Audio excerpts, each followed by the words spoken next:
नमस्ते दोस्तों, आप देख रहे हैं हॉन्टेड गौरव। गौरव के साथ क्या आपने कभी सोचा है कि सड़क पर खड़ा कोई लाचार इंसान असल में इस दुनिया का हो ही ना।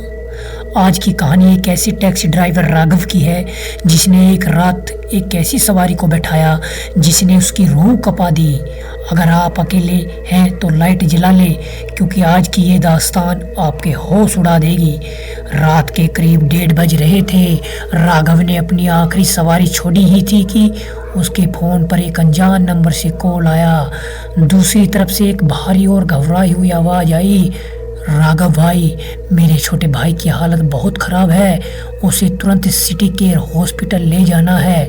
कोई एम्बुलेंस नहीं मिल रही, खुदा के लिए मना मत करना। राघव थोड़ा इमोशनल हो गया। आखिरकार किसी की जान का सवाल था। उसने फौरन गाड़ी स्टार्ट की और दिए हुए पते काला पत्थर बस स्टॉप की ओर निकल पड़ा। जब राघव बस स्टॉप पहुंचा तो वहां एक शख्स खड़ा था जिसने सफ़ेद चादर लिपटे एक मरीज को गोद में ले रखा था।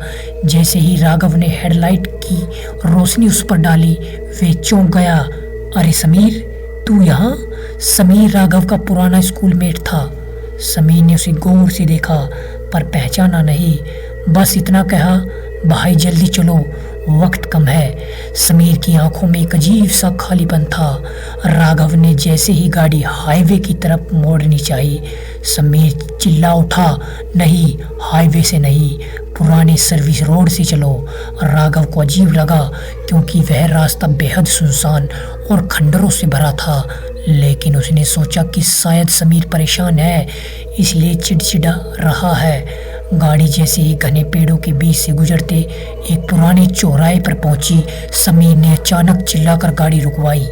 वह अपने भाई को गोद में लेकर नीचे उतरा और चौराहे के ठीकों बीचों बीच बैठकर दहाड़ मारकर रोने लगा।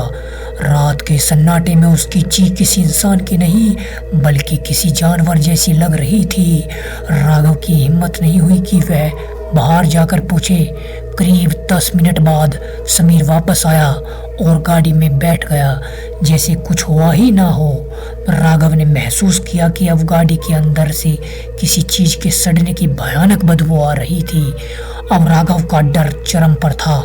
तभी समीर ने राघव के कान के पास झुककर फुसफुसाते हुए कहा, सामने देखो राघव, उसके पीछे गाड़ी लगाओ। राघव ने जब सामने देखा तो उसकी चीख निकल गई। सड़क पर एक औरत घुटनों के बल चल रही थी। उसके बाल जमीन पर घिसट रहे थे और उसकी चाल ठीक वैसे ही थी जैसे कोई 8 महीने का बच्चा चलता हो, लेकिन उसके हाथ पैर मुड़े हुए थे। वह औरत किसी 4 पैरों वाले जानवर की तरह सड़क पर दौड़ रही थी। तीसरे चौराहे पर पहुंचते ही समीर फिर से नीचे उतरा, लेकिन इस बार जैसे ही वे रोने बैठा, उस 4 पैरों वाली औरत ने अचानक मुड़कर समीर का गला दबोच लिया। उस औरत के चेहरे पर खान नहीं थी, बस मांस के लोथड़े लटक रहे थे। वह मंजर इतना खौफनाक था कि राघव ने बिना सोचे समझे फुल स्पीड में एक्सीलेटर दबाया और वहां से भाग निकला। वह सीधा रेलवे स्टेशन पहुंचा और पूरी रात लोगों की भीड़ के बीच कांपता रहा। अगले दिन राघव को अपने पुराने दोस्तों से जो पता चला उसने उसके होश उड़ा दिए। समीर और उसके पूरे परिवार की मौत 2 साल पहले एक भयानक हादसे में हो चुकी थी। लोगों का कहना था कि समीर की पत्नी किसी तंत्र विद्या की साधक थी और उसने अपनी साधना के चक्कर में पूरे परिवार को ख़त्म कर दिया था। वो 4 पैरों वाली बला शायद वही थी जो आज भी समीर की आत्मा को मुक्त नहीं होने दे रही थी। तो दोस्तों, अगली बार अगर रात के अंधेरे में कोई आपसे मदद मांगे तो याद रखिए, हर दिखने वाला इंसान इंसान नहीं होता। कहानी पसंद आई तो हॉन्टेड गौरव को सब्सक्राइब करें और कमेंट में बताएं क्या आपके साथ भी ऐसा कुछ हुआ है। मिलते हैं अगली डरावनी कहानी में, तब तक बाय, टेक केयर।